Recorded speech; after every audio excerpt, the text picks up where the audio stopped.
السلام عليكم.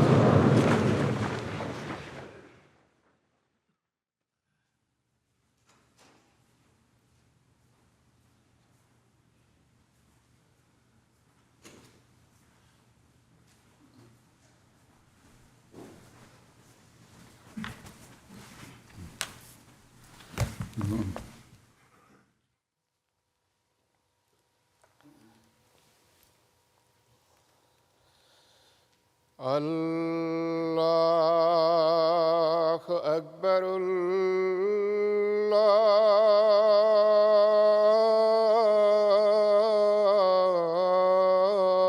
الله أكبر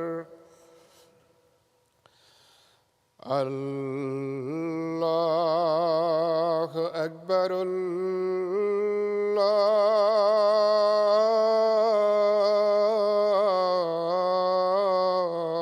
الله أكبر أشهد أن لا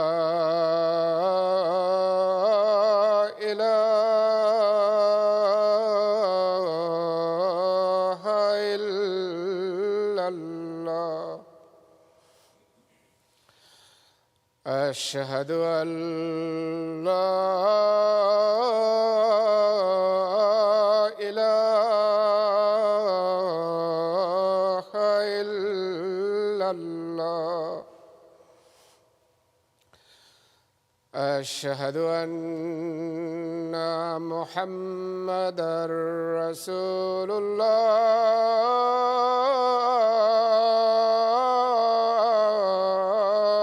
الله أشهد أن محمدًا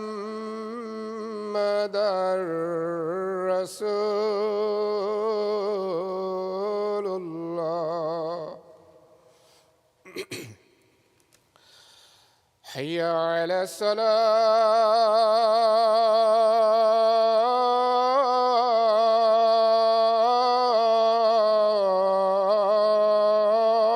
الصلاة حي على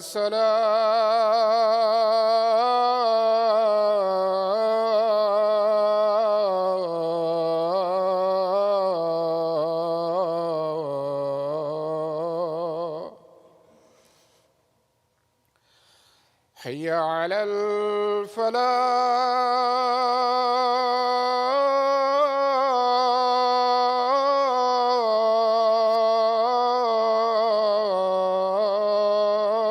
الفلاح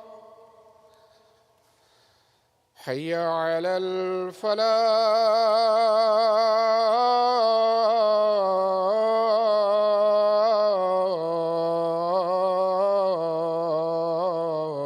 الفلاح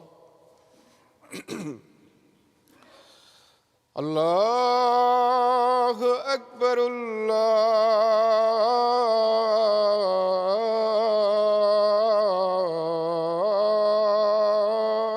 الله أكبر لا إله إلا الله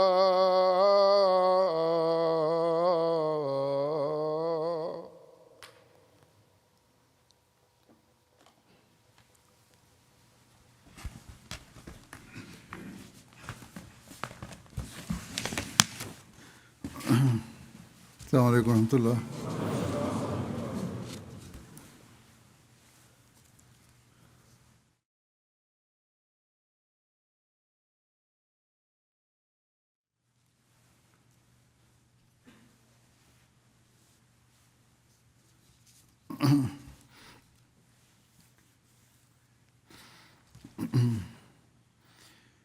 أشهد أن لا إله إلا الله وحده لا شريك له وأشهد أن محمدًا عبده ورسوله أما بعد فأعوذ بالله من الشيطان الرجيم بسم الله الرحمن الرحيم الحمد لله رب العالمين الرحمن الرحيم مالك يوم الدين إياك نعبد وإياك نستعين اهدنا الصراط المستقيم صراط الذين أنعمت عليهم غير المغضوب عليهم ولا الضالين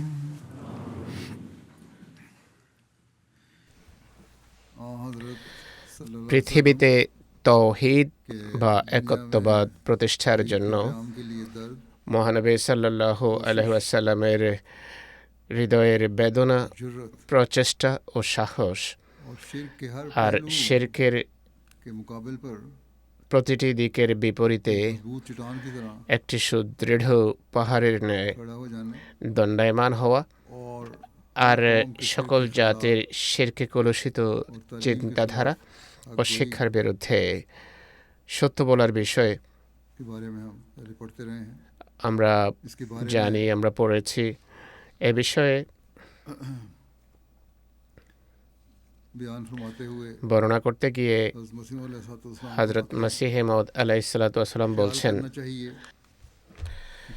একটু ভেবে দেখা উচিত, সহস্র সহস্র বিপদাপদ মাথাচাড়া দেয়া আর লক্ষ লক্ষ শত্রু, প্রতিদ্বন্দ্বী ও ভয় প্রদর্শনকারী দণ্ডায়মান হওয়া সত্ত্বেও মহানবী সাল্লাল্লাহু আলাইহি সাল্লাম প্রথম থেকে শেষ পর্যন্ত নবুয়তের দাবিতে কিভাবে অনড় ও অটল ছিলেন।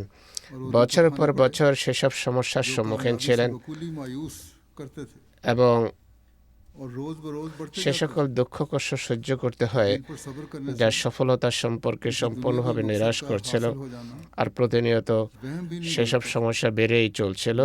এহেন পরিস্থিতিতে ধৈর্য ধরলেও কোনো জাগতিক লক্ষ্য অর্জিত হওয়ার কথা ভাবাই যেত না, বরং নবী হওয়ার দাবি করে নিজের পূর্বের সহানুভূতিশীলদেরও হারিয়ে বসেছেন, অর্থাৎ যাদের সাথে আত্মীয়তা ছিল তাদেরকেও তিনি হারিয়ে বসেছেন। এক কথা বলে লক্ষ লক্ষ বিভেদের কারণ হয়েছেন এবং সহস্র সহস্র বিপদাপদকে আমন্ত্রণ জানিয়েছেন। স্বদেশ থেকে বহিষ্কৃত হয়েছেন, হত্যার জন্য পিছু ধাওয়া করা হয়েছে, ঘর দোর এবং সকল উপায় উপকরণ ধ্বংস বিনষ্ট করা হয়েছে, বারংবার বিষ প্রয়োগ করা হয়েছে। হিতাকাঙ্ক্ষীরা অনিষ্টকামী হয়ে যায়, বন্ধুরা শত্রুতা আরম্ভ করে। দীর্ঘকাল তিক্ততার মাঝে জীবন অতিবাহিত করতে হয়েছে, যার উপর অবিচলতার সাথে প্রতিষ্ঠিত থাকা কোনো মিথ্যাচারী ও প্রতারকের জন্য সম্ভব নয়। তিনি বলছেন, এত স্পষ্ট ভাষায় ছিলেন যে শিরকের বিরুদ্ধে কথা বলে যে সকল জাতি শিরকে নিমজ্জিত ছিল তাদের সবাইকে বিরোধী সারিতে দাঁড় করিয়েছেন। যারা ছিল আপনজন, মূর্তি পূজা বা শিরক হতে বারণ করে তাদেরকে সর্বপ্রথম শত্রু সারিতে দাঁড় করিয়েছেন। হরেক প্রকার সৃষ্টি পূজা, পীর পূজা ও অপকর্ম হতে বারণ করে ইহুদিদের সাথেও সম্পর্ক নষ্ট করেছেন। হযরত ঈসাকে মিথ্যা প্রতিপন্ন করা, অপমান করা থেকে বারণ করেছেন, যে কারণে তাদের হৃদয়ে আগুন লেগে যায়। খ্রিস্টান ইহুদিদেরকে ঈসাকে অবমাননা করতে বারণ করেন, এই কারণে তাদের মন জ্বলে যায়, তারা ভীষণ শত্রুতায় প্রবৃত্ত হয় আর সবসময় হত্যা করার জন্য ওৎ পেতে থাকতো। অনুরূপভাবে খ্রিস্টানদেরও খেপিয়ে তুলেছেন, কেননা তাদের বিশ্বাস অনুসারে তিনি তাকে খোদা বা খোদার পুত্র আখ্যায়িত করেননি, আর অন্যের পরিত্রাতা হিসেবে ক্রুশে তার মৃত্যুকেও মেনে নেননি। অগ্নি এবং তারকা পূজারীরাও খেপে যায়, কেননা তাদেরকেও তাদের দেবতাদের পূজা থেকে বিরত থাকতে বলেন আর কেবল তাওহীদ বা একত্ববাদকেই মুক্তির কেন্দ্রবিন্দু আখ্যা দেন। फरमाते हैं अब जाए इंसाफ है এখন ইনসাফের দৃষ্টিতে দেখার বিষয় হলো বস্তু স্বার্থ সিদ্ধির কি এটাই রীতি? অপবাদ আরোপ করা হয় যে মহানবী জাগতিক স্বার্থ সিদ্ধির জন্য এমনটি করেছেন। कि हर एक फिरका कोई তো ऐसे ऐसी साफ অর্থাৎ সকল শ্রেণীকে এমন এমন মর্মপীড়াদায়ক কথা শোনানো হয়েছে যে সকলেই শত্রুতায় উঠে পড়ে লেগে যায় আর সবার মনে আঘাত লাগে। डबल इसके कि अपनी कुछ তার ज़रा भी जो भी নিজের দল এতটুকু ভারী হওয়া বা অন্যের হামলা প্রতিহত করার সামান্যতম শক্তিটুকুও অর্জিত হওয়ার পূর্বেই ऐसा इश्तियाल दे दिया সবাইকে এমনভাবে খেপিয়ে তোলেন যে তারা তার রক্তপিপাসু শত্রু হয়ে যায়। আজও বিভিন্ন ধর্মযাজক যারা ইসলাম বিরোধী তারা এই অপবাদে আরোপ করে, लेकिन ये इल्ज़ाम लगाते हैं কিন্তু सोचते नहीं অপবাদ আরোপ করতে গিয়ে চিন্তা করে না যে ऐसी हालतों के ऊपर वारद करता স্বার্থ সিদ্ধির জন্য কি কেউ এমন फरमाया ज़माना বিপদ से ডেকে আনে। तकदीर तो ये थी তিনি বলছেন যে कि जैसा যুগের সাথে তাল মিলে চলার কৌশল তো এটি ছিল যে যেমন কতককে মিথ্যাবাদী বলেছিলেন नई ज़माने के पीछे चलना था তেমনটি কতককে সত্যবাদীও বলতে পারতেন। যদি যুগের পেছনেই बाज़ों को सच्चा भी कह देते চলার এত ইচ্ছা থাকতো তবে যেখানে কতককে মিথ্যাবাদী বলেছেন তেমনি কাউকে খুশি করার জন্য সত্যবাদীও বলে দিতে পারতেন। कि अगर अरबों को कहा जाता বরং আরবদের যদি বলা হতো যে তোমাদের লাত এবং উজ্জাই সত্য, वो तो তবে তারা তো সেই মুহূর্তে তার পায়ে লুটিয়ে পড়তো उनसे कराते এবং তিনি যা চাইতেন তাদের দ্বারা করাতে পারতেন, কেননা তারা সবাই আপনজন ও আত্মীয়স্বজন ছিল এবং সজাত্যবোধে তারা ছিল অদ্বিতীয়। कबीलेदारी তাদের সাথে আত্মীয়তার বন্ধন ছিল, নৈকট্য ছিল, গোত্রপ্রীতি বিদ্যমান ছিল, আর এর জন্য তারা যে কোনো ত্যাগ স্বীকারে প্রস্তুত থাকতো। সব কিছু তো তাদের মানাই ছিল, কেবল মূর্তি পূজার শিক্ষা দিলেই তারা খুশি হয়ে যেত। कि तुम्हारे बुत তিনি যদি শুধু কথা বলতেন যে ঠিক আছে তোমাদের মূর্তিগুলো সঠিক, তবে তারা আনন্দিত হতো এবং কায়মনোবাক্যে তার আনুগত্য করত। पेश भी किया তারা তো তার কাছে এ দাবি উত্থাপন করেছিল, लेकिन सोचना चाहिए কিন্তু ভেবে দেখা উচিত हज़रत सल्लल्लाहु अलैहि वसल्लम का সেই মুহূর্তে মহানবীর बोगाना আপনপর সবার সাথে সম্পর্ক নষ্ট করা बिगाड़ लेना और सिर्फ तौहीद আর কেবল তৌহিদ বা একত্ববাদকে, যা সেই দিনগুলোতে দুনিয়ার কাছে এর চেয়ে অধিক ঘৃণিত বস্তু আর কিছুই ছিল না, এবং যার কারণে শত শত বিপদ ধেয়ে আসছিল, বরং নিহত হওয়ার আশঙ্কা ছিল, সেটিকে আঁকড়ে ধরা কোন জাগতিক স্বার্থের কারণে করেছিলেন। जबकि पहले আর যখন के बायस से বা যেখানে পূর্বেই এর কারণে যে সমস্ত बात कर चुके थे জাগতিক उसी बिला अंगेज স্বার্থ এবং সহায় সম্পদ বরবাদ করে বসেছিলেন, এরপর সেই একই বিপদ ডেকে আনা मुसलमानों को कैद বিশ্বাসের উপর অটল থাকার মাধ্যমে যা প্রকাশ করা মাত্রই মুসলিমদের हासिल करने ভাগ্যে জুটল বন্দিদশা, শিকল এবং ভয়ানক মারধর। কোন উদ্দেশ্য অর্জন করা কাম্য ছিল? क्या শুধু তিনিই নন, বরং তৌহিদের ঘোষণা দেওয়ার কারণে তার অনুসারীদেরকেও চরম কষ্ট সহ্য করতে হয়েছিল। तबीयत और आदत और জাগতিক আয় উপার্জন করার কি এটাই ধরন ছিল যে প্রত্যেককে এমন তিক্ত কথা যা তাদের স্বভাব, অভ্যাস, মর্জি ও বিশ্বাসের সম্পূর্ণ পরিপন্থী ছিল তা শুনে নিমেষেই তাদের সবাইকে নিজের প্রাণের শত্রু বানিয়ে দিলেন। একটি বা দুটি সম্প্রদায়ের সাথেও সখ্য বন্ধন রাখলেন না। ख्वाहिश करने वाले যারা লোভী এবং ধোঁকাবাজ হয়, যাদের লোভ থাকে, যারা কোনো কিছুর আকাঙ্ক্ষা করে কিংবা যারা চতুরতা ও ধোঁকাবাজের প্রদর্শন করে, তারা কি এমন কোনো কৌশল অবলম্বন করে যার ফলে বন্ধুরাও শত্রু হয়ে যায়? कमाना चाहते हैं যারা কোনো ছলচাতুরির মাধ্যমে জাগতিক আয় উপার্জন করতে চায়, তাদের নীতি কি এটি হয়ে থাকে? कि भाई अखबार की सारी তারা दुनिया को दावत करने का একযোগে जो इस्तिलाह গোটা দুনিয়াকে শত্রুতা করার জন্য अपनी जान को বা শত্রুতায় উস্কে দেবে এবং নিজের জীবনকে वो तो হুমকির মুখে ঠেলে দেবে। তারা তো নিজেদের স্বার্থ সিদ্ধির জন্য সবার সাথে আপোষ করে বেড়ায় আর সকল ফিরকাকে সত্যতার সনদ দিয়ে বেড়ায়, সকল ফিরকাকে সত্যের সনদ দিয়ে থাকে। খোদার সন্তুষ্টির জন্য কথা ও কাজে সামঞ্জস্য সৃষ্টি করে কি করে তাদের প্রকৃতিগত অভ্যাস হতে পারে? খোদার একত্ববাদ ও মাহাত্ম্য কি করে তাদের কাছে অগ্রগণ্য হতে পারে? খোদার জন্য অনর্থক কষ্ট সহ্য করা তাদের বৈশিষ্ট্য নয়। তারা শিকারীদের মতো, যেখানে শিকার পাওয়া সহজলভ্য সেখানে জাল পেতে থাকে। যদি প্রতারণার মাধ্যমে ধরতেই হয়, তাহলে শিকারের মতো তারা জাল বিছায়। इसमें मेहनत कम সেই রীতি অবলম্বন করে তারা, যাতে পরিশ্রম স্বল্প এবং জাগতিক লাভের সম্ভাবনা থাকে বেশি। কপটতা তাদের পেশা আর চাটুকারিতা তাদের বৈশিষ্ট্য হয়ে থাকে। सबसे मीठी मीठी बातें সবার करके সাথে बताना মিষ্টি করে কথা বলা और हर एक আর সকল चोर और চোর साधु ও से সাধুর बराबर সাথে একই ধরনের সুসম্পর্ক বজায় রাখা তাদের একটি বিশেষ নীতি এবং রীতি হয়ে থাকে।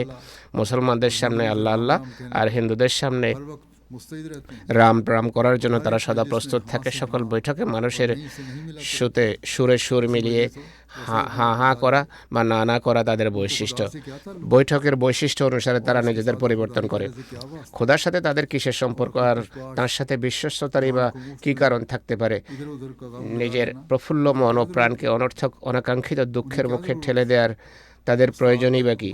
ওস্তাদ তাদেরকে पढ़ाया होता है একটি কথাই को यही बात कहना শিখিয়েছে, जो तेरा তা হলো সবাইকে सीधा এ কথা বলবে যে তোমার পথেই সঠিক আর তোমার মতেই যথার্থ, और जो तूने তুমি समझा যা বুঝেছ তাই সঠিক। गलत এক কথায় সরল বক্র और बातिल সত্য মিথ্যা ও পাপ পুণ্যের উপর তাদের कुछ नजर ही नहीं होता কোনো দৃষ্টি থাকে না, बल्कि जिसके বরং हाथ से যারা তাদের उनका कुछ मुंह मीठा हो जाए কিছুটা वही उनके साथ মিষ্টি মুখ করায়, তারাই তাদের হিসেবে ভালো এবং সাধুজন ও ভদ্র মানুষ হয়ে থাকে। যার প্রশংসায় তারা নিজেদের উদররূপী দোজখ ভরার সম্ভাবনা দেখে, তাকেই মুক্তিপ্রাপ্ত স্বর্গের উত্তরাধিকারী ও চিরস্থায়ী জীবনের মালিক বানিয়ে বসে, সেই তাদের জন্য সবকিছু হয়ে যায়। কিন্তু হযরত খাতামুল আম্বিয়া সাল্লাল্লাহু আলাইহি ওয়াসাল্লামের ঘটনাবলীর প্রতি দৃষ্টিপাতে একথা অত্যন্ত স্পষ্ট ও প্রদীপ্ত যে মহানবী সাল্লাল্লাহু আলাইহি সাল্লাম ছিলেন কথা ও কাজে और खुदा के लिए जांबाज অভিন্ন, স্বচ্ছ হৃদয়, খোদার জন্য জীবন বাজি রাখতে প্রস্তুত, সৃষ্টির উপর নির্ভর করা ও তাদের কাছে আশা ভরসা রাখা হতে তিনি ছিলেন সম্পূর্ণরূপে বিমুখ। কেবল খোদার উপর নির্ভরশীল ছিলেন তিনি, যিনি খোদার इस बात की कुछ भी परवाह ইচ্ছা ও সন্তুষ্টির জন্য সম্পূর্ণরূপে আত্মনিবেদিত।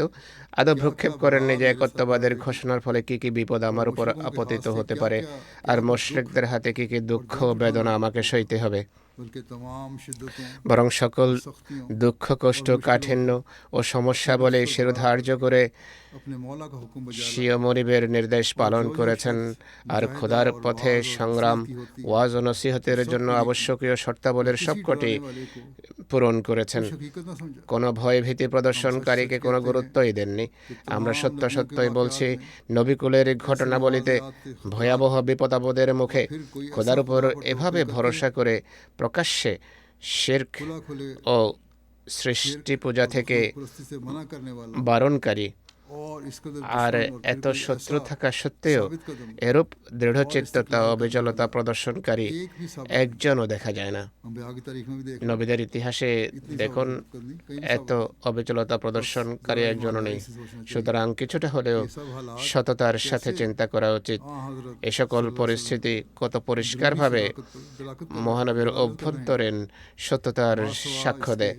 এছাড়া आखिल आदमी বিবেকবানরা এসব পরিস্থিতি সম্পর্কে যদি আরও চিন্তা করে, मानने के তাহলে বুঝতে পারবে इसमें যে सल्लल्लाहु अलैहि वसल्लम যে যুগে মহানবী প্রেরিত হয়েছেন তা সত্যিকার অর্থে এমন এক যুগ ছিল যখন हालत मौजूदा বিরাজমান পরিস্থিতি এক মহান ঐশী সংস্কারক ও স্বর্গীয় পথ প্রদর্শককে হাতছানি দিয়ে রাখছিল।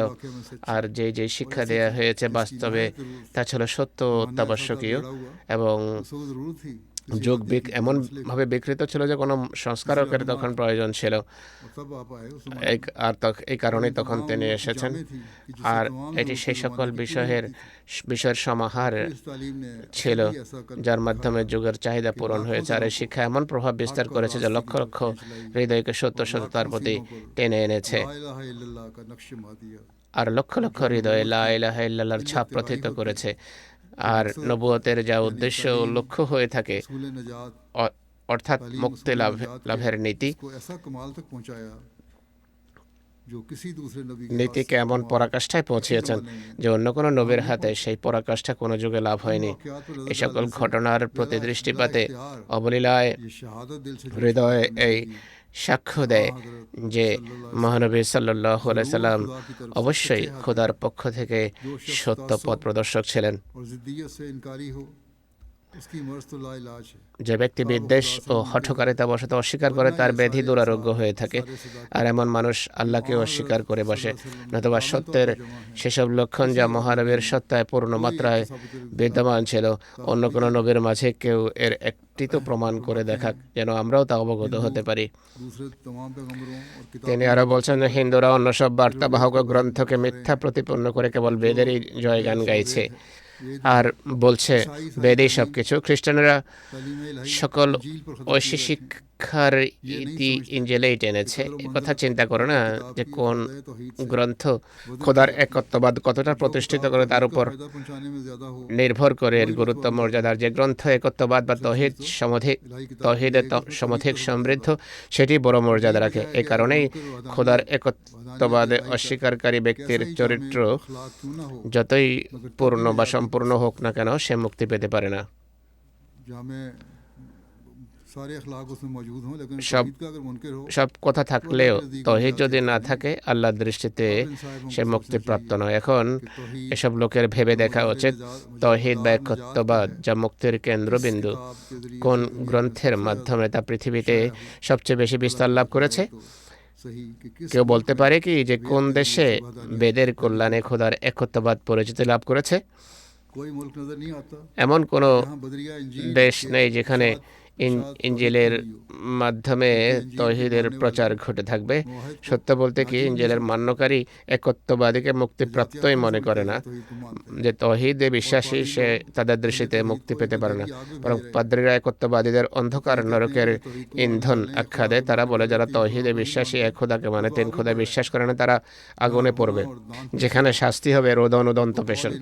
তাদের কথা অনুসারে সেই অমানিসাপূর্ণ অগ্নি থেকে কেবল সে ব্যক্তি মুক্তি পাবে যে এই বিশ্বাস অটল থাকে যে খোদা মৃত্যু, সমস্যা, ক্ষুধ, পিপাসা ও ব্যথা বেদনার শিকার, আর সবসময় দৈহিক রূপ ধারণ করেন এবং কোনো মানুষের বেশে আগমন করেন। वरना कोई सूरत এই বিশ্বাস না থাকলে পরিত্রাণের অন্য কোনো উপায় থাকবে না। ঈসা আলাইহিস সালামের চিত্র এখানে অঙ্কন করা হয়েছে, যেন সেই কাল্পনিক জান্নাত ইউরোপের দুই মহান জাতি তথা ইংরেজ ও রাশিয়ানদের মাঝে অর্ধেক অর্ধেক করে ভাগ করে দেওয়া হবে। এখন এতে অন্যরাও যুক্ত হচ্ছে, আমেরিকাবাসীরাও এটাই বলে। বরং এখন তো প্রেসিডেন্টের চাটুকারদের, আমেরিকার প্রেসিডেন্টের চাটুকারদের কেউ কেউ বলে যে মসির দ্বিতীয় আগমন ট্রাম্পের মাধ্যমে পূর্ণতা লাভ করতে যাচ্ছে। ইন্নালিল্লাহ। যাই হোক, তিনি বলছেন যে ইংরেজ ও রাশিয়ানদের মাঝে অর্ধেক অর্ধেক করে ভাগ করে দেওয়া হবে, আর যারা খোদাকে তার तरह के नुकसान পরম পরাকাষ্ঠার পরিপন্থী ও ত্রুটিমুক্ত বিশ্বাস করতেন এমন সকল একত্ববাদীদেরকে দোজখে নিক্ষেপ করা হবে। এক কথায় गरज हमारी इस तारीख से ये है कि आज सफ़ाए दुनिया में वो शय আজ जिसका ধরা नाम পৃষ্ঠে तौहीद है, তৌহিদ যাকে বলা হয় একমাত্র মুহাম্মদ সাল্লাল্লাহু আলাইহি ওয়াসাল্লামের উম্মত ছাড়া আর কোনো ফেরকাতে দেখা যায় না।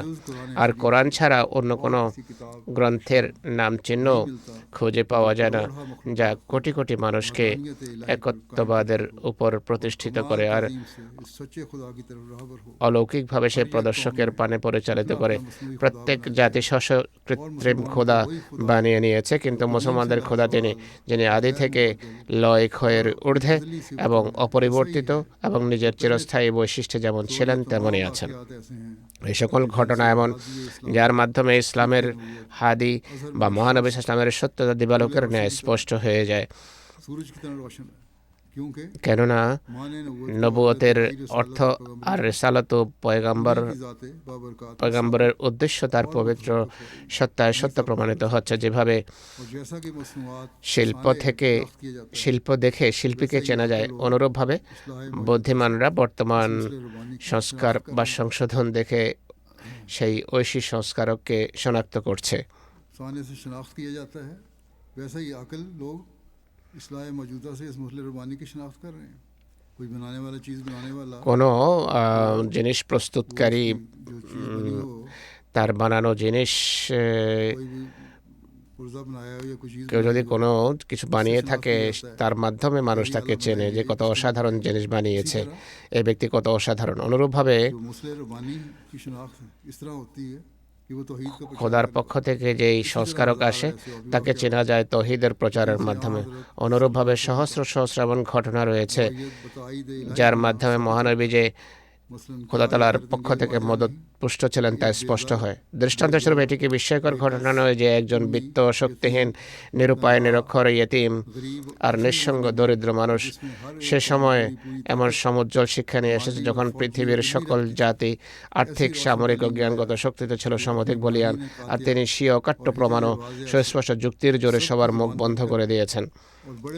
বড় বড় লোকদের স্পষ্ট ভ্রান্তি চিহ্নিত করেছেন যারা বিজ্ঞ শাস্ত্র আর দার্শনিক আখ্যায়িত হতো, অর্থাৎ যারা দার্শনিক আখ্যায়িত হতো, বড় বড় শিক্ষিত আখ্যায়িত হতো, তাদের ভুল ভ্রান্তি চিহ্নিত করেছেন। সহায়হীনতা, দারিদ্র সত্ত্বেও সিংহাসন থেকে বাচ্চাদের পতন ঘটানোর মতো শক্তিমত্তা প্রদর্শন করেছেন, আর সেসব সিংহাসনে দরিদ্রদের সমাসীন করেছেন। এটি কি খোদার সাহায্য নয়? আর যদি খোদার সাহায্য না হয় তাহলে এটি কি ছিল? ঐশী সাহায্য ছাড়াও কি সারা পৃথিবীর উপর বুদ্ধি, জ্ঞান, শক্তি, ক্ষমতার জন্য জয়যুক্ত হওয়া যায় কি?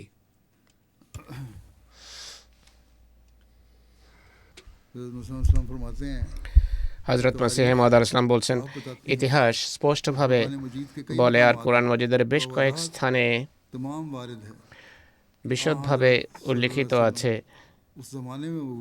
মহানবী সে যুগে প্রেরিত হয়েছেন যখন সারা পৃথিবীতে শিরক, ভ্রষ্টতা ও সৃষ্টি পূজার ছিল রাজত্ব।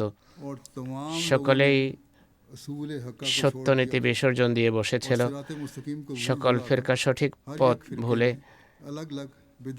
এবং অন্যদের ভুলিয়ে বিদাতের নতুন নতুন পথ অনুসরণ করছিল। আরবে মূর্তি পূজার ভয়াবহ প্রচলন ছিল, পারস্যে অগ্নি পূজার বাজার ছিল গরম। ইরানিরা সেই যুগে অগ্নি পূজারই ছিল। ভারতে প্রতিমা পূজা ছাড়াও আরও শত শত প্রকার সৃষ্টি পূজা বিস্তার লাভ করেছিল। সে যুগেই অনেক পুরাণ, হিন্দু গ্রন্থ এবং অন্যান্য পুস্তক লেখার কাজ সমাপ্ত হয়ে গিয়েছিল, যা অনুসারে খোদার বহু বান্দাকে খোদা বানানো হয়েছে এবং অবতার পূজার ভিত রচিত হয়েছে। পাদ্রী ডেভনপোর্ট এর কথা মুহাম্মদ ইসলাম বলছেন, পাদ্রী ডেভনপোর্ট এবং আরও অনেক বিজ্ঞ ইংরেজের উক্তি অনুসারে সে যুগে খ্রিস্ট ধর্মের চেয়ে অন্য কোনো ধর্ম বেশি বিকৃত ছিল না। জন ডেভনপোর্টও লিখেছেন এবং সে যুগের অন্যরাও এটি লিখেছে, খ্রিস্টান ঐতিহাসিকরা লিখেছে। কোনো ধর্ম খ্রিস্ট ধর্মের চেয়ে বেশি বিকৃত ছিল না। আর পাদ্রীদের নোংরা চালচলন এবং নোংরা বিশ্বাসের কারণে খ্রিস্ট ধর্ম মারাত্মকভাবে কলঙ্কিত হয়। আর খ্রিস্ট ধর্ম এক বা দু ব্যক্তি নয়, বরং খ্রিস্ট ধর্মে অনেক কিছুই খোদার আসন দখল করে নিয়েছিল। সুতরাং মহানবের এমন সর্বগ্রাসী ভ্রষ্টতার যুগে প্রেরিত হওয়া, যা যুগে বিরাজমান পরিস্থিতি একজন দক্ষ চিকিৎসক ও সংস্কারক হাতছানি দিয়ে রাখছিল, আর যার পরনে আবশ্যকতা ছিল ঐশী দিক নির্দেশনা। সুতরাং এমন সর্বগ্রাসী ভ্রষ্টতার যুগে মহানবী প্রেরিত হওয়া অধিকন্তু তার পৃথিবীতে এসে বিশ্ব মানবতাকে একত্ববাদ সৎকর্মের মাঝে আলোকিত করা এবং সকল দুষ্কৃতির মূল অর্থাৎ শিরক ও সৃষ্টি পূজা নির্মূল করা, এ কথার স্পষ্ট প্রমাণ বহন করে যে মহানবী খোদার সত্য রসুল এবং সব রসুলদের মাঝে ছিলেন শ্রেষ্ঠ। তার সত্যবাদী হওয়া এর মাধ্যমে প্রমাণিত যে সেই সর্বগ্রাসী, সর্বব্যাপী ভ্রষ্টতার যুগে প্রকৃতির বিধান এক সত্য পথ প্রদর্শককে হাতছানি দিয়ে রাখছিল, আর ঐশী রীতি একজন সত্য পথ প্রদর্শককে চাচ্ছিল। মানুষ নষ্ট হলে, বিকৃত হলে আল্লাহ কাউকে পাঠান, কারণ বিশ্ব প্রতিপালকের প্রাচীন রীতি এটি। পৃথিবীতে যখন কোনো পরিস্থিতি চরমে পৌঁছায় আর সমস্যা ভয়াবহ রূপ ধারণ করে, তখন ঐশী কৃপা তা দূরীভূত করার প্রতি দৃষ্টি দেয়। যেভাবে যখন অনাবৃষ্টির ফলে চরম দুর্ভিক্ষ দেখা দেয়, যখন সৃষ্টি ধ্বংস হতে থাকে, অনাবৃষ্টি হলে দুর্ভিক্ষ হয়, সৃষ্টি ধ্বংস হতে থাকে, তখন দয়ালু খোদা বৃষ্টি বর্ষণ করেন। আর মহামারীর কারণে লক্ষ লক্ষ মানুষ যখন মৃত্যুর কোলে ঢলে পড়ে বা পড়া আরম্ভ হয়, তখন আল্লাহ তাআলা বায়ু পরিষ্কার করার কোনো পরিস্থিতির সৃষ্টি করেন বা ঔষধ আবিষ্কৃত হয়ে যায়।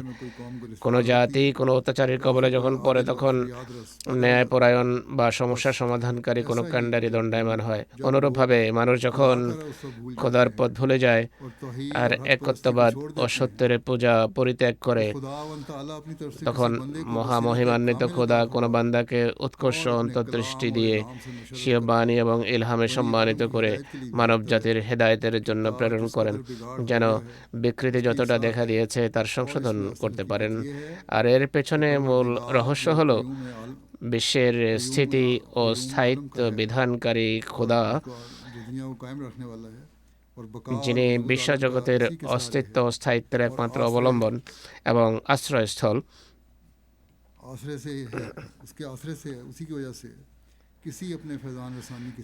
সৃষ্টির কল্যাণ সাধনের কোনো বৈশিষ্ট্য প্রকাশ করতে গিয়ে তিনি দ্বিধা করেন না এবং কোনো বৈশিষ্ট্যকে বেকার এবং অকেজ পরিত্যাগও করেন না, বরং তার প্রতিটি বৈশিষ্ট্য যথাস্থানে যথাসময়ে প্রকাশ পেয়ে থাকে। অতএব যুক্তির দৃষ্টিকোণ থেকে কথা সুনিশ্চিত যে সকল বিপদ আপদের আগ্রাসন বা ভয়াবহতা প্রতিহত করার জন্য খোদার সেই বৈশিষ্ট্য প্রকাশ পায় যা বিপদের মুখোমুখি দাঁড়ানোর যোগ্যতা রাখে।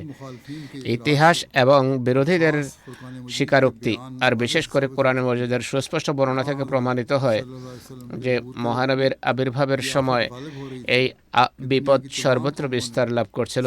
পৃথিবীর সকল জাতি সরল পথ, একত্ববাদ, নিষ্ঠা ও সততা বিসর্জন দিয়ে বসেছিল। এছাড়া সবারই জানা যে বর্তমান নৈরাজ্যের চিকিৎসাকারী এবং পৃথিবীকে শিরকের অন্ধকার ও সৃষ্টি পূজার অন্ধকার থেকে বের করে একত্ববাদের উপর প্রতিষ্ঠিতকারী কেবল মহানবী সাল্লাল্লাহু আলাইহি সাল্লামই, অন্য কেউ নয়। সুতরাং এই সমস্ত বা এই পুরো ভূমিকার ফলাফল যা দাঁড়ায় তা হলো মহানবী খোদার পক্ষ থেকে সত্য পথের দিশারি ছিলেন। অতএব মহানবী সাল্লাল্লাহু আলাইহি সাল্লাম এসে পবিত্র সত্তা, যিনি সত্যিকার অর্থে তাওহীদ পৃথিবীতে প্রতিষ্ঠিত করেছেন। বিগত খুতবাগুলোতে এই সংক্রান্ত ঘটনাবলী আমি বর্ণনা করেছি, অনেক ঘটনা শুনিয়েছি। মহানবী আশ্চর্যজনকভাবে তাওহীদ প্রতিষ্ঠার চেষ্টা করতেন। আর এই যুগে আমরা দেখি যে আল্লাহ তাআলার প্রতিশ্রুতি অনুসারে ও সেই প্রতিশ্রুতি অনুসারে আল্লাহ তাআলা তার নিবেদিত প্রাণ প্রেমিককে তাওহীদ প্রতিষ্ঠার জন্য পাঠিয়েছেন। কেননা বর্তমান যুগে হযরত মির্জা গোলাম আহমদ কাদিয়ানী আলাইহিস সালাম, যিনি মসিহে মাউদ এবং প্রতিশ্রুত মাহদিও বটে, তার শিক্ষা এবং মহানবীর সুন্নতের বাস্তব নমুনা ছিলেন। আর তার হৃদয়ে নিজের মনিবের অনুসরণে আল্লাহ তাআলার একত্ববাদ প্রচারের জন্য এক গভীর বেদনায় ছিল পরিপূর্ণ। যেমন আমরা তার রচনাবলী এবং তার বাস্তব জীবনে এর বহু দৃষ্টান্ত দেখতে পাই, যার কয়েকটি আমি বর্ণনা করছি। হযরত মসিহে মাউদ আলাইহিস সালাতু ওয়াস সালাম বলছেন, আমাদের সাথেও আল্লাহ তাআলার বড় বিস্ময়কর ব্যবহার। আমাদের ইলহাম আনতা মিন্নি বিমানজিলাতে তাওহীদ ওয়া তাফরীদ, একটা নতুন ধাঁচের ইলহাম। আমরা এর পূর্বে কোনো ইলহামে বাক্যে এই শব্দ দেখতে পাইনি। আমাদের দৃষ্টিতে অর্থ হলো এমন ব্যক্তি তাওহীদের অর্থাৎ এক অদ্বিতীয় হওয়ার মর্যাদা রাখে। অর্থাৎ যখন পৃথিবীতে তাওহীদের চরম অবমাননা হয় এবং অত্যন্ত ঘৃণা দৃষ্টিতে দেখা হয়, এমন সময়ে আগমনকারী ব্যক্তি মূর্ত তাওহীদ বা মূর্ত একত্ববাদ হয়ে থাকেন। একটি পত্রিকা এটি বর্ণনা করেছে, একটি সংক্ষিপ্তভাবে সেটি বর্ণনা করেছে। অন্য পত্রিকা অর্থাৎ বদর বিস্তারিতভাবে তা লিখেছে আর এইভাবে লিখেছে, সেই প্রত্যাদিষ্ট ব্যক্তির হৃদয়ে এমন তাওহীদের পিপাসা সৃষ্টি করা হয় যে তিনি নিজের সমস্ত স্বার্থ ও উদ্দেশ্যকে এক পাশে রেখে তাওহীদ প্রতিষ্ঠার ক্ষেত্রে নিজেই এক মূর্ত তাওহীদ হয়ে যান। তার ওঠা বসা, চলাফেরা ও গতিবিধি, এক কথা প্রতিটি কথা ও কাজে তাওহীদের শিখা প্রজ্বলিত থাকে। তিনি বলছেন, প্রত্যেক ব্যক্তি নিজের একটি উদ্দেশ্য লক্ষ্য নির্ধারণ করে থাকে, কিন্তু সেই ব্যক্তির উদ্দেশ্য অর্থাৎ যিনি আল্লাহ প্রেমে নিমজ্জিত, তার উদ্দেশ্য ও কাম্য কেবল আল্লাহ তাআলার তাওহীদই হয়ে থাকে। তিনি আল্লাহ তাআলার তাওহীদকে নিজের স্বভাবজাত আবেগ এবং উদ্দেশ্যের উপর অগ্রাধিকার দেন, নিজের সমস্ত প্রয়োজনকে উপেক্ষা করেন।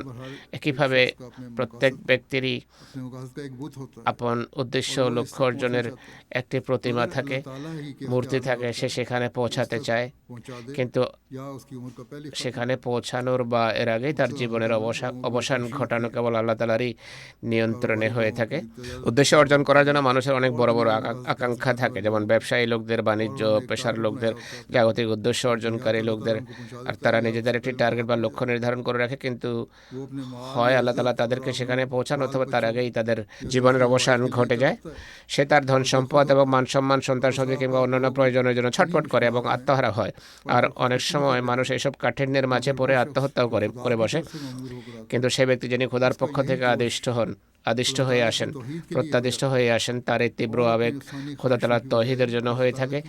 আর তিনি আপন কামনা বাসনার পরিবর্তে খোদা তাআলার তৌহিদের জন্য ব্যাকুল ও আত্মহারা হয়ে যান।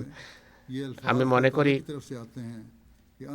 এমন সময় খোদা তাআলার পক্ষ থেকে এই শব্দগুলো অবতীর্ণ হয়ে যান, তামিন্নি বেমঞ্জিলাতে তৌহিদ ওয়া তাফরিদি। কেননা খোদা তাআলার কাছে তার তৌহিদ অত্যন্ত প্রিয়।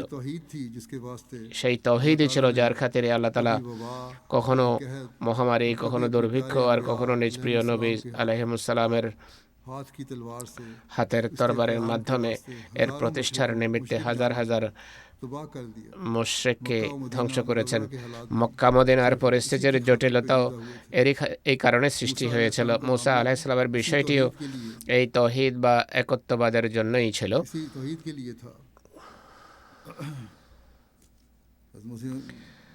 হযরত মসিহ মাউদ আলাইহিস সালাম শিরক এবং এর সূক্ষ্ম প্রকারভেদের উল্লেখ করে বলছেন, একই সাথে সর্বপ্রকার অংশীবাদিতা থেকে বিরত থাকা আবশ্যক। সূর্য, চন্দ্র, আকাশের নক্ষত্র, বায়ু, আগুন, পানি আর পৃথিবীর অন্য কোনো বস্তুকে যেন উপাস্য বানানো না হয়। পার্থিব উপকরণকে যেন এমন মর্যাদা দেয়া না হয় এবং এগুলোর উপর যেন এমনভাবে নির্ভর করা না হয় যাতে প্রতিভাত হয় যে এগুলো খোদা তাআলার সমকক্ষ। আর নিজ মনোবল ও প্রচেষ্টাকেও কিছু মনে করা ঠিক নয়, কেননা এটা এক ধরনের শিরক। বরং সমস্ত চেষ্টা প্রচেষ্টা চালিয়ে এটি মনে করা উচিত যে আমরা কিছুই করি। নিজের বিদ্যায় অহংকার করা উচিত নয়, নিজের কর্মেও গর্ব করা উচিত নয়, বরং নিজেকে সত্যি সত্যি এক অজ্ঞ ও অলস সত্তা জ্ঞান করা উচিত। আত্মা যেন সর্বদা খোদার সম্মুখে অবনত থাকে। সবকিছু করার পরও খোদার সামনে বিনত হোক, আল্লাহ তোমার কৃপায় সবকিছু হয়েছে, তোমার রহমতে সবকিছু হয়েছে। মানুষের জ্ঞান কোন শিক্ষকের মুখাপেক্ষী, আর সেটি সীমাবদ্ধ। কোন মানুষের জ্ঞান শিক্ষকের মুখাপেক্ষী এবং সীমিত। আল্লাহ তাআলার জ্ঞান কোন শিক্ষকের মুখাপেক্ষী নয়, পাঠদাতার মুখাপেক্ষী নয়। তা সত্ত্বেও সেটি সম্পূর্ণ, পরিপূর্ণ এবং অসীম। মানুষের শ্রবণ শক্তি বাতাসের মুখাপেক্ষী এবং সীমাবদ্ধ। শোনার জন্য বাতাসের প্রয়োজন বোধ করে এবং তারপরও সীমিত পর্যায়ে সে শুনতে পায়, কিন্তু খোদার শ্রবণ শক্তি তার নিজস্ব সত্তাগত এবং সীমাবদ্ধ নয়। আর মানুষের দৃষ্টিশক্তি সূর্য বা অন্য কোনো আলোর মুখাপেক্ষী, তার সত্য সীমাবদ্ধ, কিন্তু খোদার দৃষ্টিশক্তি তার নিজস্ব সত্তাগত আলো থেকে উদ্ভূত এবং অসীম। একইভাবে মানুষের সৃষ্টি করার ক্ষমতা কোনো উপাদানের মুখাপেক্ষী এবং সময়ের মুখাপেক্ষী, তার সত্য সীমাবদ্ধ, কিন্তু খোদার সৃষ্টি করার ক্ষমতা কোনো উপাদানের মুখাপেক্ষী নয়, বস্তুর মুখাপেক্ষী নয়, সময়ের মুখাপেক্ষী নয় এবং অসীম। কারণ তার সমস্ত গুণাবলী অতুলনীয় এবং অদ্বিতীয়। তার যেমন কোনো তুল্য নেই, তেমনি তার গুণাবলীরও কোনো তুলনা নেই। যদি তিনি একটি গুণের ক্ষেত্রে অসম্পূর্ণ হন, তবে সকল গুণের ক্ষেত্রেই অসম্পূর্ণ সাব্যস্ত হবেন। তাই তার তৌহিদ ততক্ষণ প্রতিষ্ঠিত হতে পারে না যতক্ষণ না তিনি তার সত্তার ন্যায় স্বীয় সকল গুণাবলীতে অদ্বিতীয় ও তুলনাহীন প্রমাণিত হন। এটি হলো সেই তৌহিদ যা কোরআন শিখিয়েছে, যা ঈমানের মূল ভিত্তি। বর্তমান যুগে শিশুদের মনের প্রশ্ন জাগে, তারা লিখে পাঠায় যে আল্লাহ তাদেরকে সৃষ্টি করেছে, আল্লাহ তাআলা কোত্থেকে এসেছেন। হয়তো বড়রা তাদেরকে এটি বলে বা তাদের নিজের মনের প্রশ্ন জাগে, কিন্তু আল্লাহ তাআলার গুণাবলী এমন যে আল্লাহ চিরকাল ছিলেন এবং আছেন। তিনি অনন্ত, অসীম। তিনি সবাইকে সৃষ্টি করেছেন, তাকে কেউ সৃষ্টি করেনি। কোনো জিনিসের যে চূড়ান্ত ধারণা সৃষ্টি হতে পারে, যা নিজে নিজেই অস্তিত্ব লাভ করেছে, তা খোদা তাআলাই।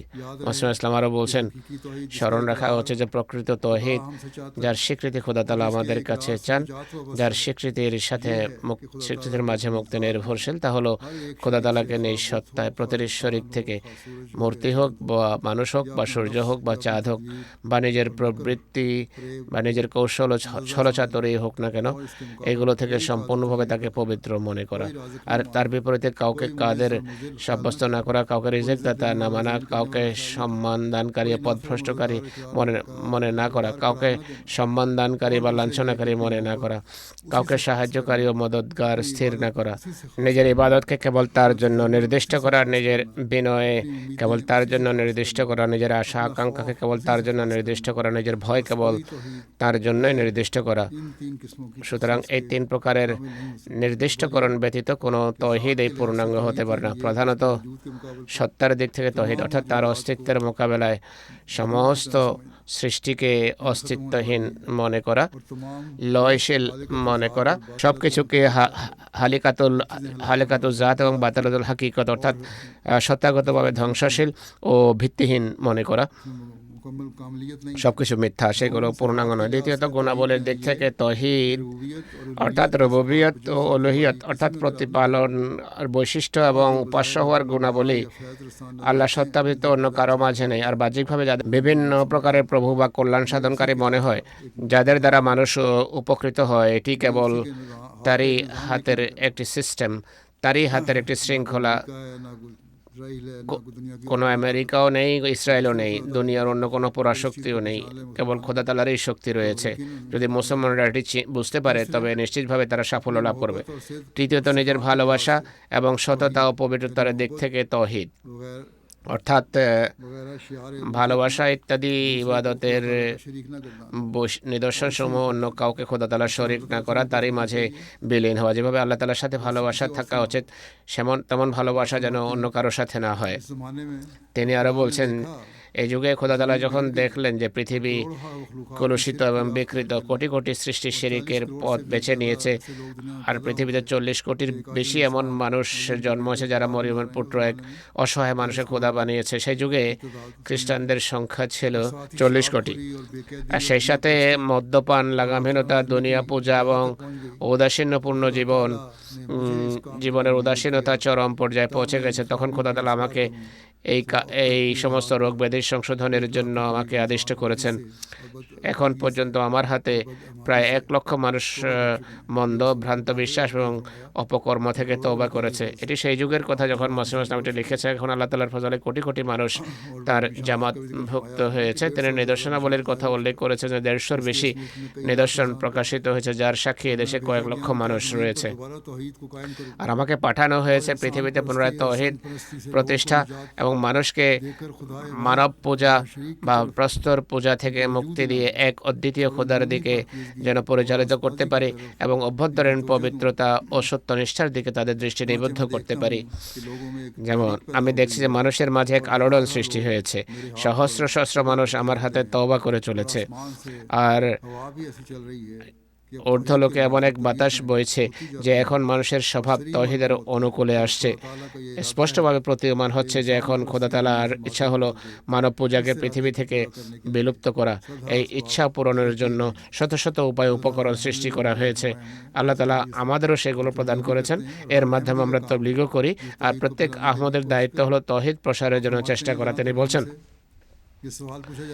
আমাদের কাছে এই প্রশ্ন করা হয় যে মূর্তি পূজার সংজ্ঞা কি, কোন বিষয়টি মানুষকে মূর্তি পূজারী বানিয়ে থাকে। এই বিষয়গুলো বর্ণনা করা আমাদের জন্য অপরিহার্য। স্মরণ রাখা উচিত, ইবাদত হলো আকীদা বা বিশ্বাসের ফল, আর সত্য পন্থীদের বিশ্বাস হলো খোদা এক, আর আল্লাহ জাল্লা শানুহুর গুণাবলী চিরকাল বা চির প্রতিষ্ঠিত, চিরস্থায়ী। অর্থাৎ তার গুণাবলীতে কোনো পরিবর্ধন নেই, কোনো রূপান্তর নেই, কোনো পরিবর্তন হতে পারে না, কোনো রূপান্তর হতে পারে না, আর কোনো সূচনাও নেই আর সমাপ্তিও নেই। সত্য এবং প্রকৃত খোদা চিরঞ্জীব, অনাদি অনন্ত। তিনি সৃষ্টি নন যে তিনি জন্মগ্রহণ করবেন, কোনো উপায়ে জন্মগ্রহণ করেন না। যেমনটা আমি আগেও বলেছি, সব প্রশ্নের উত্তরেতে এসে গেছে। সত্য এবং প্রকৃত খোদা চিরঞ্জীব, অনাদি অনন্ত। তিনি জন্মগ্রহণ করেননি, জন্ম নেননি। আর তিনি এমন সব গুণাবলীর ঊর্ধ্বে যা স্বীকার করতে আমাদের ঘৃণা হয়।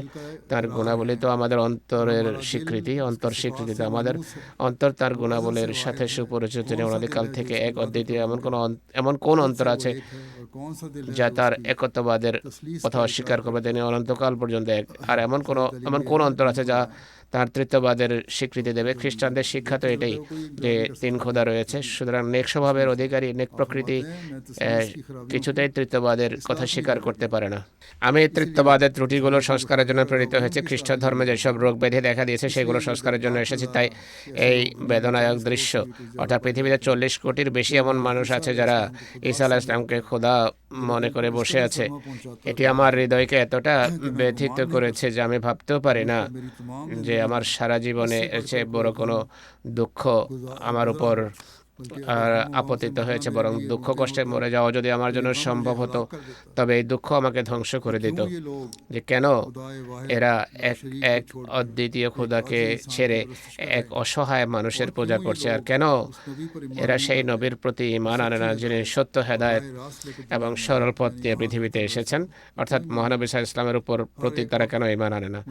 সব সময় আমার এই আশঙ্কা ছিল যে এই দুঃখের আঘাতে আমি আবার ধ্বংস হয়ে যাই। তিনি বলেন, খোদা তাআলা কোরআন শরীফে সত্যই বলেছেন, এই অপবাদে আসমান বিদীর্ণ হওয়ার উপক্রম হয়, একজন অসহায় মানুষকে খোদা বানানো হচ্ছে। আর আমার এই বেদনায় যে অবস্থা হয়, এই বেদনায় আমার অবস্থা দেখো, যে অন্য লোকেরা যদি বেহেশত চায়, তবে আমার বেহেশত হলো আমি আমার জীবদ্দশায় মানুষকে শিরক থেকে মুক্তি পেতে এবং খোদার প্রতাপ প্রকাশিত হতে দেখতে চাই। আমার আত্মা সবসময় এই দোয়ায় লেগে আছে যে হে খোদা, আমি যদি তোমার পক্ষ থেকে হয়ে থাকি এবং তোমার কৃপার ছায়া যদি আমার সাথে থাকে, তবে আমাকে সেই দিনটি দেখাও যেদিন ঈসার উপর থেকে অপবাদ তুলে নেওয়া হবে, অর্থাৎ নাউজুবিল্লাহ তিনি নাকি খোদা হওয়ার দাবি করেছেন। দীর্ঘকাল থেকে 5 বেলার নামাজ আমি এই দোয়াই করি যে খোদা এই লোকদের দৃষ্টিশক্তি দেন, তারা যেন তার একত্ববাদের প্রতি ঈমান আনে এবং তার রসুলকে চিনতে পারে এবং তৃতীয়বাদের বিশ্বাস থেকে তওবা করে। খ্রিস্ট ধর্ম তো কার্যত বিলুপ্ত হয়ে চলেছে। তৃতীয়বাদের যে দৃষ্টিভঙ্গি বা তত্ত্ব, তা কেবল কিতাবি বাগ। খুব কম লোকেই আছে যারা এর চর্চা করে, বিশেষ করে ইউরোপ এবং আমেরিকার কথা বলছে। কিন্তু আফ্রিকা ও দক্ষিণ আমেরিকা এমন লোক আছে, কিন্তু যারা তৃতীয়বাদের তত্ত্ব ছেড়েও দিচ্ছে, তারাও এক খোদাকে মানে না। তাই তাওহীদের উপর প্রতিষ্ঠিত করার জন্য আমাদের সাধ্যমতো চেষ্টা করা উচিত যেন এই বার্তাটি পৌঁছাতে পারি। আল্লাহ তাআলা করুন যে উদ্দেশ্য পূরণের জন্য আল্লাহ তাআলা তাকে পাঠিয়েছেন, যে একত্ববাদের শিক্ষার মহানবী সাল্লাল্লাহু আলাইহি ওয়াসাল্লাম ঘোষণা দিয়েছেন, সে প্রকৃত একত্ববাদ বা তাওহীদের উপর আমরা নিজেরাও যেন প্রতিষ্ঠিত হই এবং পৃথিবীতেও যেন এটি প্রচার করতে পারি। এখন মানবতার অস্তিত্বের নিশ্চয়তা এর মাঝে নিহিত, এছাড়া অন্য কোনো সমাধান নেই। আল্লাহ তাআলা আমাদেরকে এই তৌফিক দান করুন। নামাজের পর আমি 2 ব্যক্তির গায়েবানা জানাজা পড়াবো। প্রথমটি হলো জনাব খাজা জাফর আহমদ সাহেবের, যিনি সিয়ালকোট জেলার সাবেক আমির ছিলেন। কিছুদিন ধরে বা কিছুকাল থেকে আমেরিকায় বসবাস করছিলেন। সম্প্রতি 91 বছর বয়সে ইন্তেকাল করেছেন। ইন্না লিল্লাহি ওয়া ইন্না ইলাইহি রাজিউন।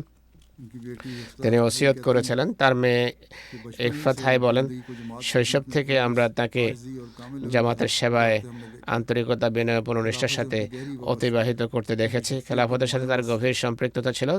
এটি ছিল তার ব্যক্তিত্বের উল্লেখযোগ্য বৈশিষ্ট্য, যা তার সন্তান সন্ততি এবং পরিবারের সদস্যদের অন্তরে ও খেলাফতের প্রতি ভালোবাসা ও বিশ্বস্ততা সৃষ্টি করতে মৌলিক ভূমিকা পালন করেছে।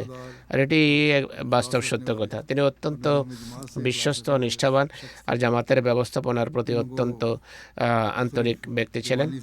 যৌবন থেকে আরম্ভ করে শেষ বয়স পর্যন্ত তিনি জামাতের সেবা করার তৌফিক লাভ করেছেন। খুদামুল আহমদিয়াতে কায়েদ হিসাবে, জেলা কায়েদ হিসাবে, স্থানীয় কায়েদ হিসাবে, স্থানীয় আমির হিসাবে এবং জেলা আমির হিসাবেও তিনি কাজ করার সুযোগ পেয়েছেন। মসিহ মওদের অতিথিদের সেবা করার তার গভীর আগ্রহ ছিল। কেন্দ্র থেকে যারাই যেত নিজ ঘরে তাদের রাখতেন, তাদের সেবা করতেন। অত্যন্ত আনন্দ চিত্তে তিনি আতিথেয়তা করতেন। সেবার সময় তার চেহারায় এক ধরনের বিশেষ প্রশান্তি বিরাজ করত। কখনো কোনো পদাধিকারী সম্পর্কে কোনো বেফাস বা অনুপযুক্ত কথা বলেননি, আর কখনো শোনাও পছন্দ করতেন না। তিনি কখনো নিজের সামনে সমালোচনার অনুমতি দিতেন না। আল্লাহ তাআলার সত্তায় তার অত্যন্ত कोई आजमाइश पेश आई পূর্ণ নির্ভরতা ছিল। জামাতি বা ব্যক্তিগত ক্ষেত্রে কোনো পরীক্ষা বা সমস্যা দেখা দিলে সবসময় মনোযোগ থাকতো তার আল্লাহ তাআলার দোয়ার দিকে। আল্লাহ তাআলার উপর তার পূর্ণ ভরসা ছিল। और उनकी बेटी कहती हैं हमने भी তার মেয়ে বলেন, আমরা দেখেছি যে অধিকাংশ সময় আল্লাহ তাআলা भरपूर मदद फरमाई और তার दुआ कबूल की কে পুরোপুরি সাহায্য করেছেন এবং তার দোয়া গ্রহণ করেছেন।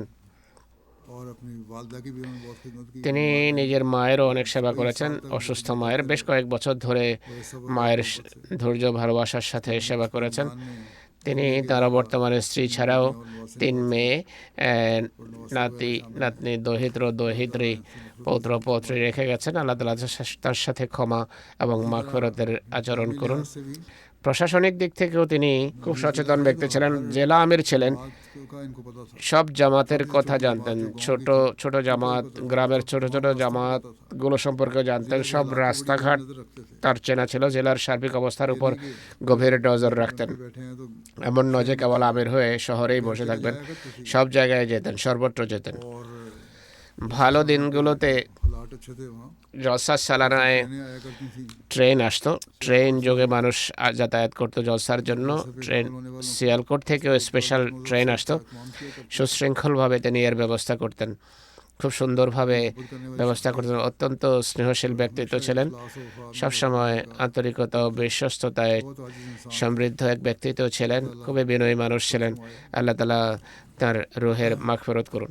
दूसरा দ্বিতীয় স্মৃতিচারণ হবে জনাব ওয়েদ্রাগো আলিদো সাহেব। ইনি বুরকিনা ফাসোর স্থানীয় আহমদি।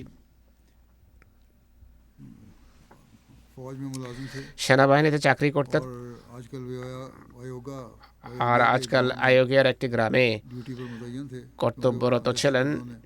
যে সেখানে সন্ত্রাসীরা चाया हुआ है। বেশ অরাজকতা সৃষ্টি করে রেখেছে। 3 मार्च को 3রা মার্চ কর্তব্যরত অবস্থায় সন্ত্রাসীদের হামলায় उनकी তিনি वफात होगी। ইন্তেকাল করেন, শহীদ হন। ইন্না লিল্লাহি ওয়া ইন্না ইলাইহি রাজিউন। 40 साल की বয়স ছিল তার 40 বছর।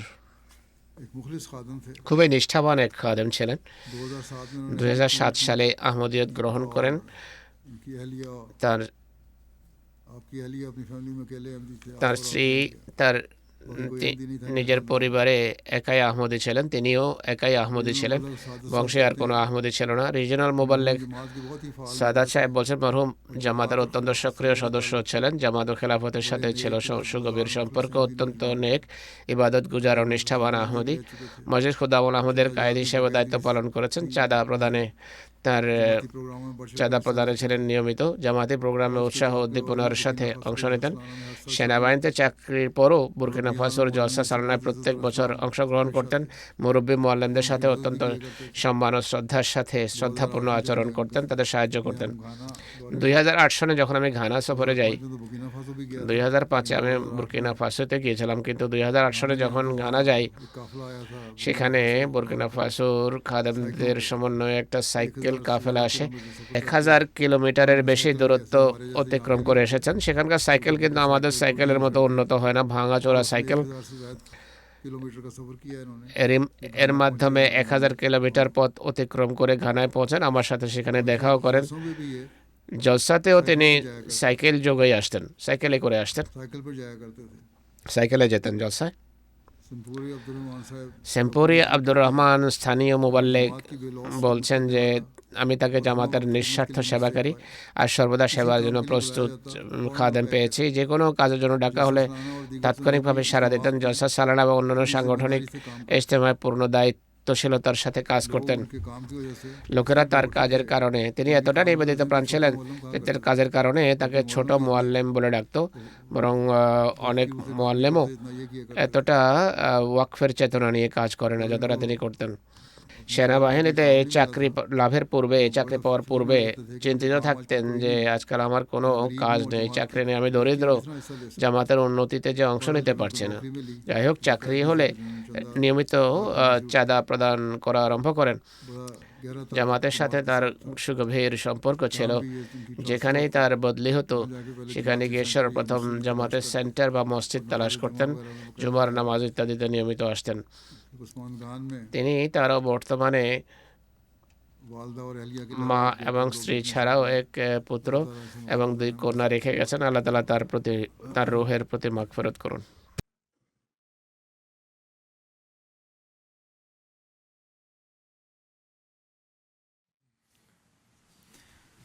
الحمد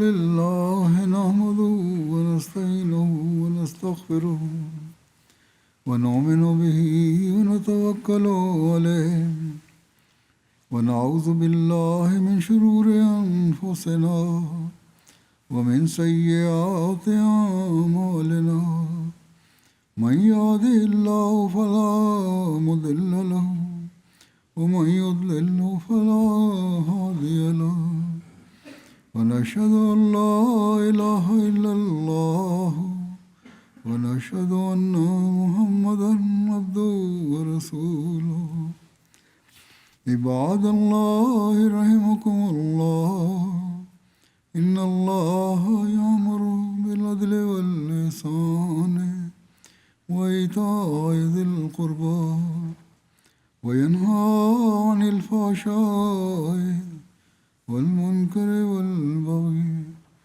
يعظكم لعلكم تذكرون اذكروا الله يذكركم وادعوه يستجب لكم ولذكر الله أكبر